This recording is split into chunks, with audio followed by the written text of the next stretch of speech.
Hola, ¿qué tal? ¿Cómo estáis? Bienvenidos, bienvenidas a un nuevo episodio del podcast de Rafa Guerrero y hoy os traigo una temática que me venís demandando en los últimos meses mucho. Es el tema del duelo. Claro, no dejamos de seguir en pandemia y no dejamos de haber vivido la situación tan desagradable que hemos vivido, ¿no? Y seguimos viviendo. Con lo cual el duelo es uno de los temas que más os ha preocupado a vosotras, a vosotros, a las familias, a las profesoras. Hoy vamos a hablar de duelo, ¿no? Nos encontramos con que mamá, papá, los profesores no tenemos las estrategias necesarias para enfrentarnos o para acompañar, ¿no? Yo creo que el verbo acompañar, cuando hablamos de emociones, es fundamental. Acompañar el duelo de nuestros hijos. Como bien sabéis, ¿no? La emoción que está debajo, que está en la base del duelo, es la tristeza. Hablaremos de la tristeza, qué implica la tristeza, a qué nos invita la tristeza. Y bueno, como curiosidad, ya para acabar esta breve introducción, decir que la tristeza siempre incomoda, es escurridiza, está mal vista, ¿no? Nuestra sociedad está muy mal vista. Sin ir más lejos, en la famosa película de Inside Out, ¿no? Se ve la gran diferencia que hay entre la tristeza y la alegría. ¿Os disteis cuenta que la tristeza, el personaje de la tristeza era bajito, gordita, con gafas, mientras que la alegría era alta, esbelta, con mucha energía, guapa, ¿no? Bueno, esto demuestra, ¿no? lo diferente que son estas dos emociones y lo bien o lo mal que acoge la sociedad y que acogemos las familias estas dos emociones.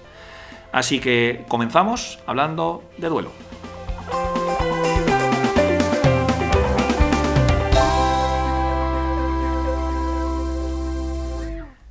Vamos con el duelo. Lo primero que vamos a hacer es describir o definir qué es esto del duelo, ¿no? Estamos muy acostumbrados en nuestro día a día a hablar de duelo, pero ¿qué es exactamente el duelo? Bueno, pues el duelo es un proceso, requiere una serie de días, una serie de semanas, de meses, hasta incluso, en algunos casos hablamos de años.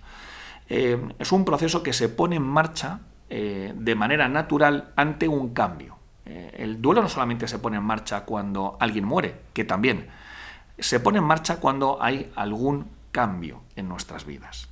Por lo tanto, como es un proceso natural, como es un proceso sano, no debemos preocuparnos. Lo único que debemos hacer, y lo único os estoy provocando, no me cabe la menor duda, es acompañar. Luego veremos que hay otras muchas cosas que podemos hacer. Pero acompañar en el duelo, estar presente en el duelo y legitimar y validar el duelo es fundamental. Como decíamos, el duelo se produce porque ha habido un cambio. Ha habido una pérdida. Algo ha cambiado en nuestras vidas. Claro, para que podamos perder algo o para que algo cambie, hemos tenido que tener ese algo. Ejemplos. Tener un hijo, es decir, que una pareja se quede embarazada y tenga a su primer hijo o a su octavo hijo, me da igual el número, implica un duelo. ¿Por qué? Porque hay un cambio. Dejamos de ser una pareja para convertirnos en una familia. Tener un hijo y estar embarazado de un segundo cuando nace ese segundo chiquitín, hablamos también de otro duelo. Es decir, mamá se tiene que adaptar, papá se tiene que adaptar, el chiquitín se tiene que adaptar y el recién nacido se tiene que adaptar. Pasamos, como digo yo, ¿no? de un triángulo a un cuadrado y eso exige un duelo, exige una elaboración. La muerte, que creo que es uno de los ejemplos de los que más habitualmente entendemos el duelo, ¿no? Un despido laboral también es un duelo, implica un duelo, una ruptura matrimonial, una ruptura de pareja, una ruptura de amistad. Un cambio de domicilio, un cambio de ciudad, el mudarnos de casa. La jubilación es otro ejemplo de duelo. ¿Cuántas personas viven con mucha alegría, con mucha ilusión, con mucho júbilo, ¿no? De aquí viene el concepto de jubilación, el dejar de trabajar? Pero ¿cuántas personas lo viven tan mal y sienten tanto vacío y sienten tanta tristeza?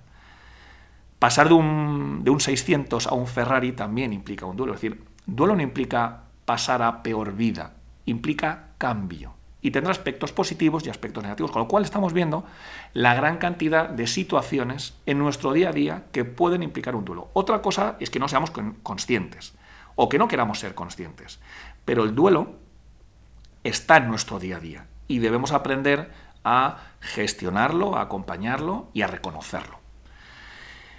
Que seamos conscientes que nuestros hijos, que nosotros venimos de fábrica, que el ser humano viene de fábrica ya preparado, orientado para elaborar duelos. Vamos a permitir que esto sea así, ¿no? Vamos a hablar luego de determinadas coordenadas y determinadas características que nos permitan elaborar duelos sanos. Porque, lo acabo de decir, los duelos pueden ser sanos o pueden ser patológicos. Un duelo sano no hay que intervenir, simplemente hay que acompañar, hay que estar ahí. Pero las distintas fases, que luego hablaremos de ellas, en el duelo sano, por ahí pasamos todos.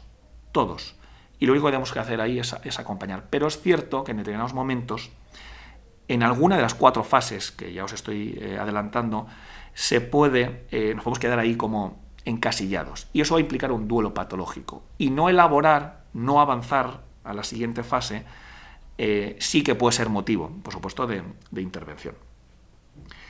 Constantemente, mamis, papis, profesores, profesionales, estamos tomando decisiones constantemente.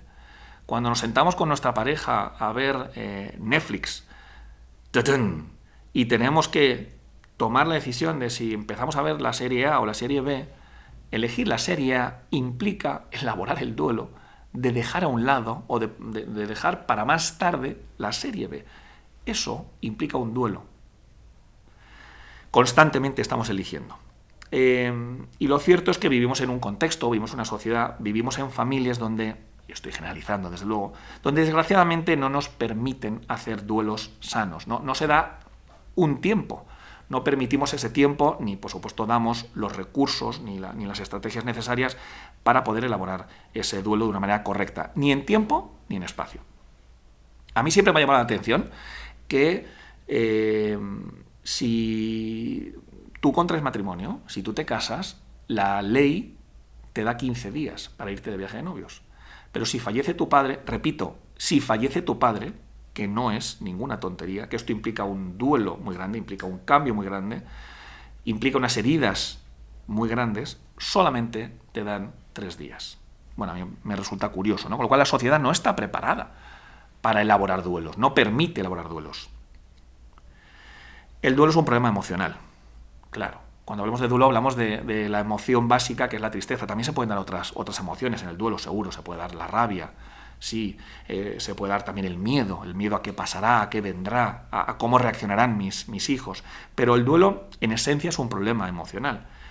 Pero ¿qué ocurre en nuestra sociedad? ¿Qué ocurre en la mayoría de las familias? Que le damos respuestas, que le damos salidas racionales.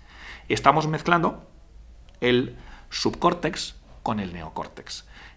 El duelo es un problema, la tristeza es un problema, es una circunstancia emocional, pero le damos salidas racionales.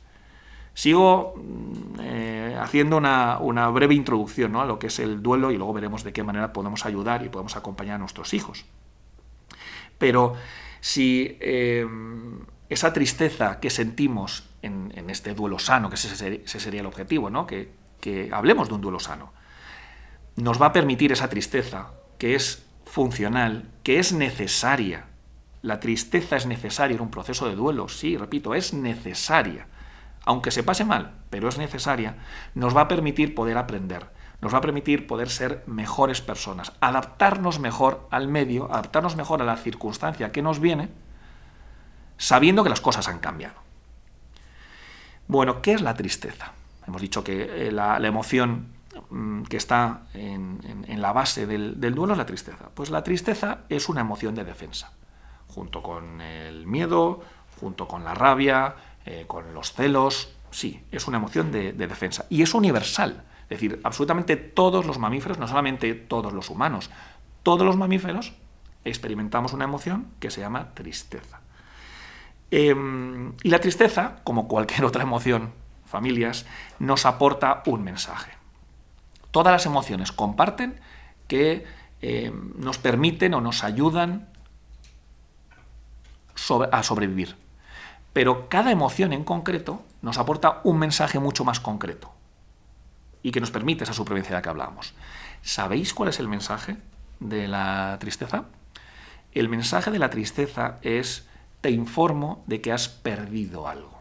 Te informa de una pérdida. Esa pérdida puede ser real, puede ser imaginaria, puede ser material, puede ser emocional, puede ser de muchos tipos. Es decir, tan pérdida y tanta tristeza podemos sentir, porque es subjetiva, como cualquier emoción, ¿no?, ante una mudanza, como una muerte, como que he perdido mi juguete favorito. Claro, y en ocasiones tendemos, como decíamos antes, ¿no?, a racionalizar. Pero ¿por qué mi hijo no llora si su abuelo se ha muerto y está llorando de manera desconsolada porque ha perdido su boli de la suerte? No lo entiendo, no lo entiende tu razón.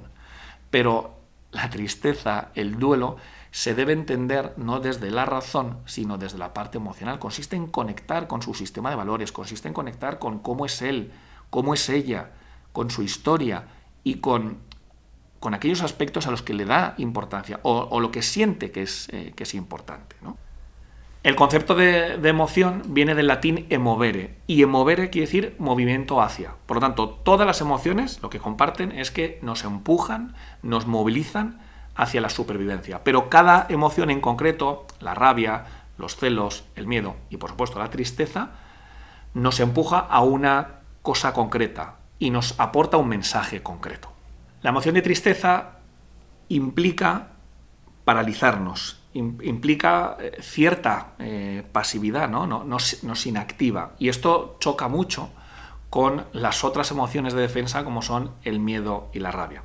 Como bien sabéis, estas dos últimas emociones, todo lo contrario que la tristeza, nos activan, nos empujan a hacer cosas. Pero la tristeza nos calma, nos ralentiza y nos invita a la reflexión y al congelamiento, ¿no?, a distanciarnos de los demás, a desconectarnos de los demás para conectarnos con nosotros. Daos cuenta, mamis, papis, que el concepto de emoción viene del latín emovere, y emovere quiere decir movimiento hacia. Todas las emociones nos empujan, nos movilizan hacia la supervivencia, pero cada emoción concreta nos empuja en una dirección. Y en el caso concreto de la tristeza, nos invita a la desconexión, nos invita a parar, nos invita a reflexionar, en definitiva.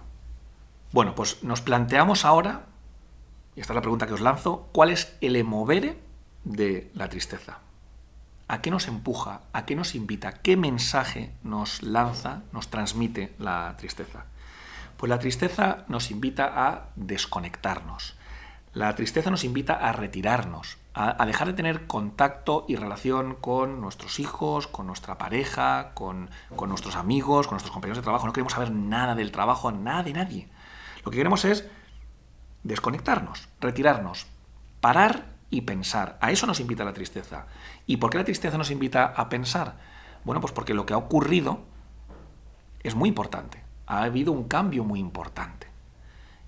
Aunque el cambio sea muy ilusionante, ascender de trabajo, mudarnos a una casa más grande, tener un hijo, ¿no? ¿Cuántas mujeres en el momento del parto, los días después del parto, sienten esa tristeza, esa depresión posparto, ¿no?, de la que hablan? Porque aunque un hijo sea muy ilusionante, que lo es, implica un cambio. Y todo cambio requiere ese momento de parar, pensar, elaborar, llorar lo que era antes y dar la bienvenida de la mejor manera que podamos a lo que viene ahora. Eso es fundamental en el duelo y en la tristeza. Son aspectos diferentes, ¿no? Ya sabemos que la tristeza es la emoción y sabemos que el duelo puede ser tanto sano como patológico, pero luego hablamos de un trastorno, ¿no? Un trastorno del estado de ánimo que es la depresión. Por cierto, uno de los trastornos más diagnosticados, sobre todo en adolescentes y en adultos, ¿no? La depresión, desde luego que también hay casos de depresión infantil, no es lo más frecuente, pero los adultos y los adolescentes son muy diagnosticados de este trastorno. La tristeza como emoción, desde luego que no se cura. Lo que sí que se cura, lo que sí que se trata, lo que sí que ayudamos los psicoterapeutas es con la depresión. Hay un sentimiento que es el de indefensión aprendida, que ahora vamos a desarrollar porque creo que es muy interesante, ¿no? La indefensión aprendida es, creo que el propio nombre lo indica, ¿no?, el aprender, el vivir una situación en la cual haga lo que haga, no va a tener ningún ningún éxito, ¿no? Ese es el sentimiento de indefensión aprendida. Entonces, ahí hay un estudio, estamos hablando de los años 70, ¿no?, muy conocido, de Martin Seligman, y entonces Martin Seligman lo que hizo fue meter a animales en una jaula donde cada vez que recibían una descarga, el animal tenía la capacidad, tenía la opción de poder dar a una palanca, evitar esa descarga. Pero en otro tipo de jaulas, otros animales recibían descargas e hicieran lo que hicieran, no podían evitar esa descarga. Claro, imaginaos, ¿no?, un animal que está recibiendo descargas, ¿qué es lo que hace? Pone en marcha todo lo que está en sus manos para tratar de evitar esa descarga. Entonces se mueve, toca todo, pero llega un momento en el cual el animal se da cuenta que haga lo que haga, no va a cambiar nada. Y entonces se produce, ¿no?, estamos provocando experimentalmente esa indefensión aprendida. Esto es lo que está en la base de la depresión. La sensación, el sentimiento, el convencimiento, podríamos decir, de que haga lo que haga, no va a cambiar nada. No me va a ir bien en el trabajo, no me va a ir bien en el amor, no voy a ser madre o no voy a ser una buena madre, ¿no? Da igual de lo que hablemos, no tengo control, ¿no? Y el control tiene mucho que ver con las emociones. ¿Cómo responde el cuerpo cuando estamos tristes? Bueno, pues creo que todos hemos estado tristes, todos, y hemos visto a personas que se han sentido tristes. Nuestros hijos muchas veces se sienten tristes, ¿no? A nivel corporal, bueno, pues el tono muscular es mucho más bajo, ¿no? Les vemos mucho más parados, más inactivos, lentos, ¿no? Les cuesta mucho, tanto a nivel de conducta como a nivel de metabolismo.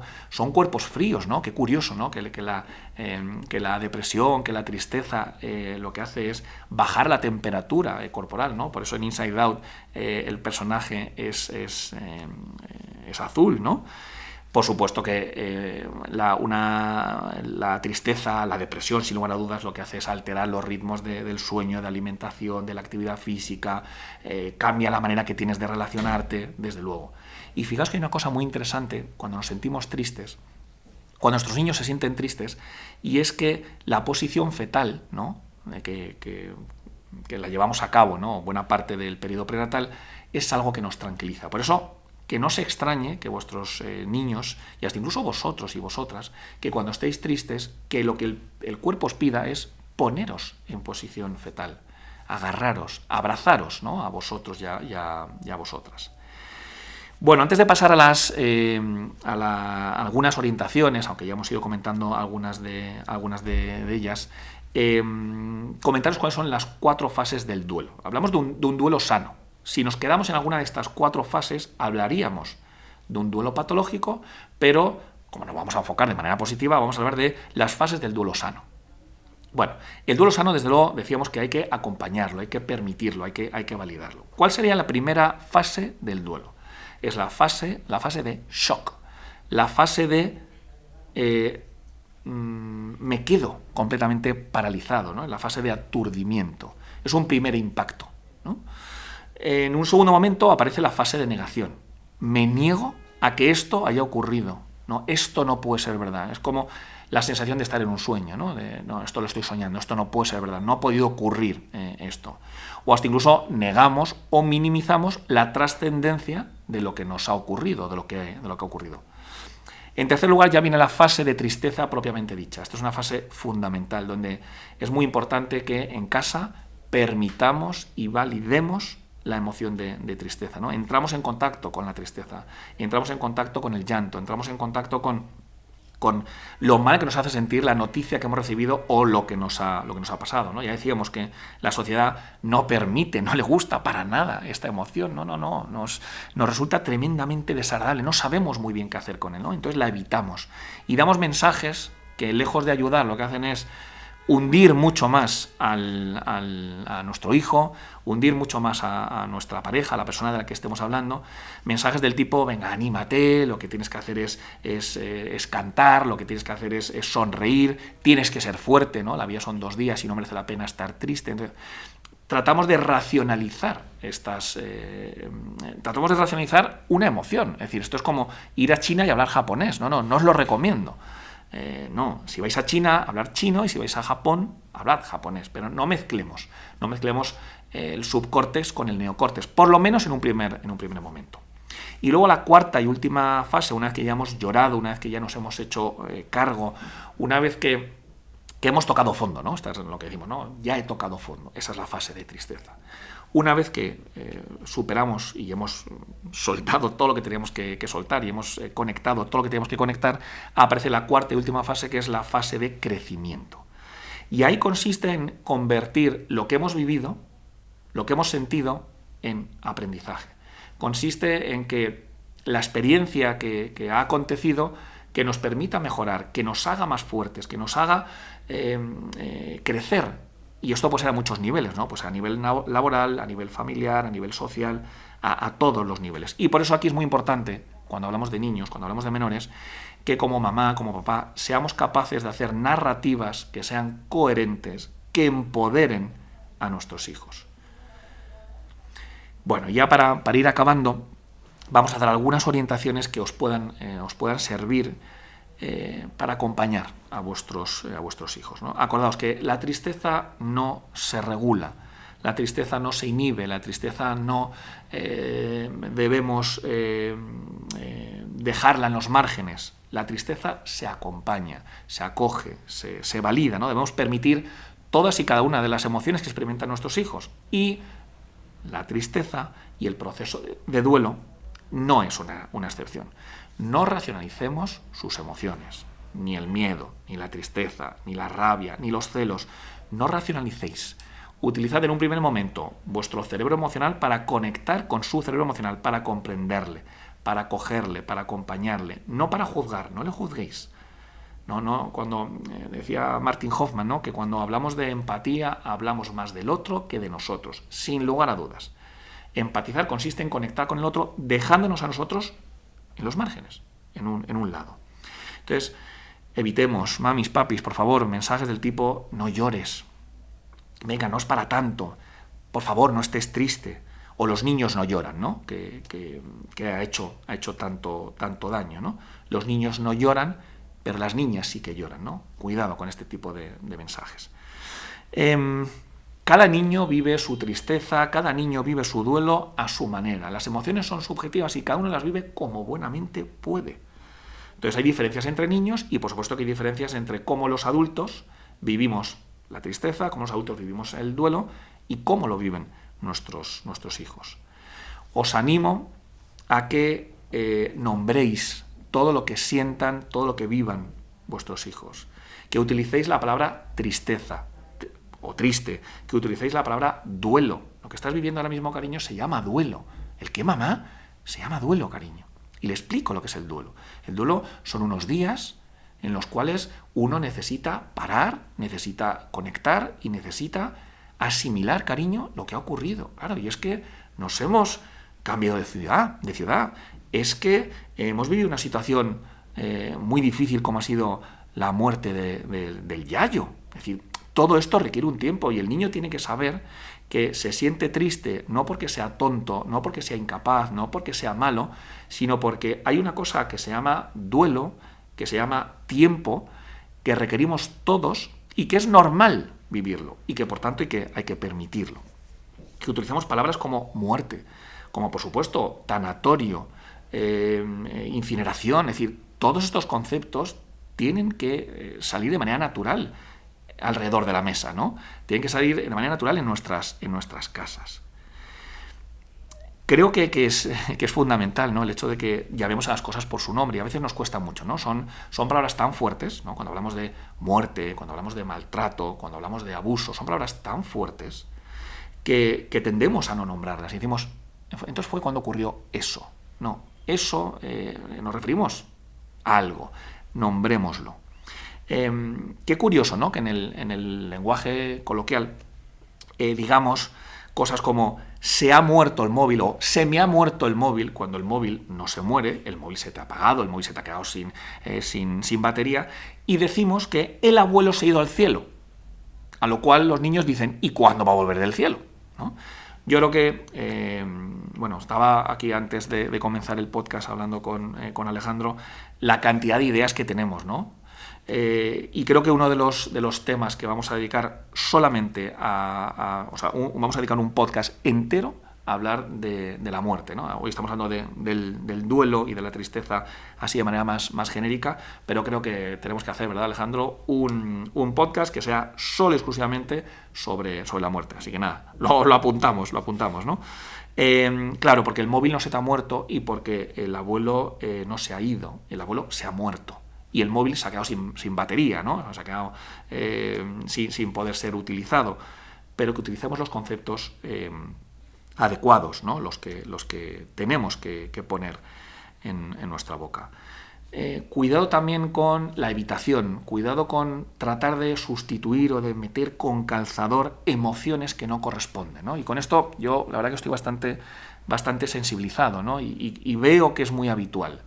Que cuando estamos en el tanatorio, que cuando estamos tristes porque teníamos un plan y está nevando y no se puede llevar a cabo ese plan, y estamos tristes y estamos jorobados por lo que ha ocurrido, lo que no toca en ese momento es meter la alegría con calzador. A la alegría en ese momento no le toca reinar. Y tiramos mucho de la alegría. Y tiramos mucho de desviar la atención. Y tiramos mucho de otras emociones o de otras cosas que en determinados momentos no toca. Que está muy bien que nuestros hijos estén alegres, estén contentos y estén felices. Pero en los momentos de duelo toca estar triste y toca conectar con la tristeza. No consiste en que seamos unos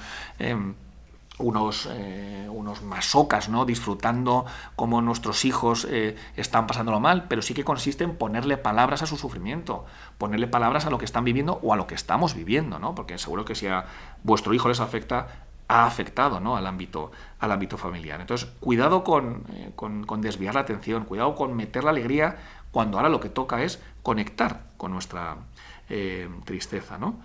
Vamos a anticiparnos, ¿no? La anticipación es un mecanismo fantástico. Vamos a anticiparnos, vamos a prepararles. Por ejemplo, en el caso de una muerte que sabemos que va a llegar, a todos nos llega la muerte, evidentemente, ¿no? Pero si sabemos que el abuelito, si sabemos que la tía está en el hospital y nos han dicho, desgraciadamente, que le quedan pocas horas de vida o pocos días, bueno, pues vamos a trabajarlo. Hay muchos cuentos fantásticos para trabajar la muerte, ¿no? Ya hablaremos de ellos, pero bueno, pues lanzo algunos, ¿no? Como El pato, la muerte y el tulipán, me encanta, ¿no? Ese cuento. La balada del rey y la muerte, también me encanta ese cuento. Es decir, que hay muchas maneras de poder ir trabajando estas distintas situaciones de tristeza y de duelo, pero vayamos anticipando, que no sea y de repente ocurrió esto, ¿no? Si sabemos que el mes que viene nos vamos a mudar, pues vamos a ir preparando todo esto, vamos a decírselo a los niños, vamos a darle la importancia que realmente tienen, vamos a tomarnos muy en serio a nuestros hijos y sus sentimientos y sus emociones y cómo se encuentran. Queremos narrativas que sean coherentes, que les empoderen, ¿no? Todo esto tiene que ver con el modelo SEPA y seguro que el modelo SEPA lo podemos desarrollar en otro podcast. Queremos alternativas. Dar alternativa, decíamos antes, ¿no? Que cuando uno experimenta una emoción, como puede ser la tristeza, percibe que tiene poco control.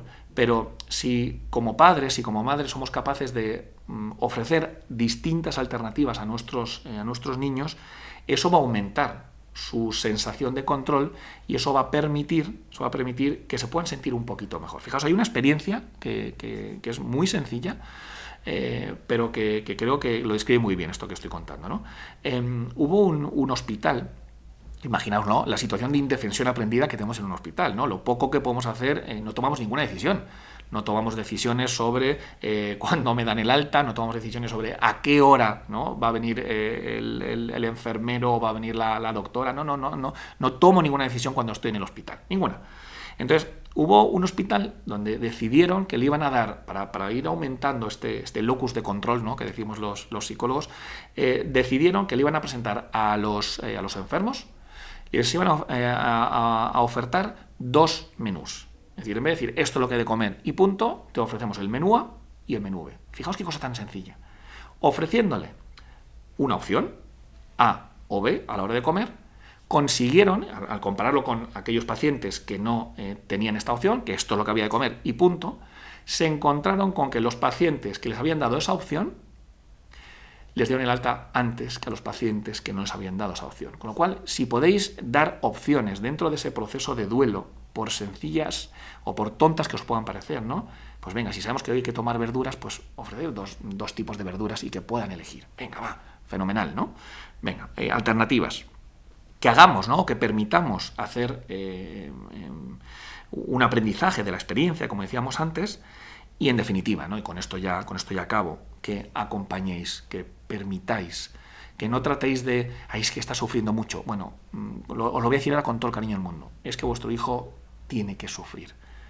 Vuestro hijo tiene que sufrir de manera moderada, por supuesto, no de manera extrema, claro que no, pero vuestro hijo tiene que aprender a sufrir de manera moderada. Ahora, ¿en qué situación, en qué momento mejor que ahora con vosotros en casa para poder aprender a experimentar, a sentir la tristeza? Ahora.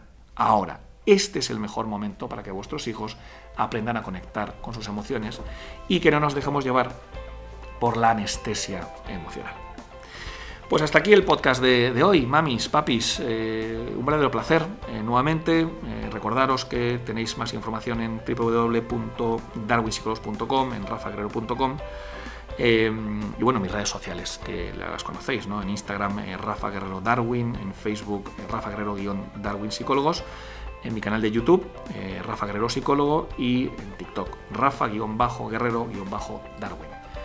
Nos vemos en el próximo episodio. Un abrazo muy fuerte y cuidaos mucho. Chao.